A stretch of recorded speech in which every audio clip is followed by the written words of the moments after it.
ప్రార్థన మన జీవితపు మొదటి కర్తవ్యం. దీనికి తీరిక లేదని చెప్పడం అన్నది భగవంతుణ్ణి అవమానపరచడం అవుతుంది.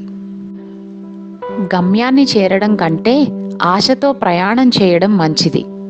నిజమైన విజయం శ్రమకే దక్కుతుంది. బలహీనులు అవకాశం కోసం ఎదురు చూస్తే బలవంతులు అవకాశాలను సృష్టించుకుంటారు.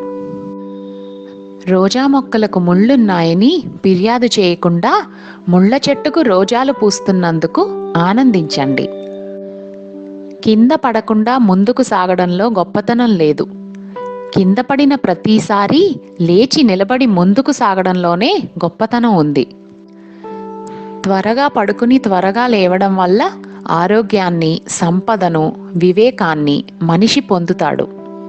వివాహాన్ని సుఖమయం చేసుకోవడానికి మీరెంత పొందికగా ఉన్నారనేది కాదు, పొందికలేని విషయాలను మీరెలా సర్దుకుంటున్నారనేది ముఖ్యం.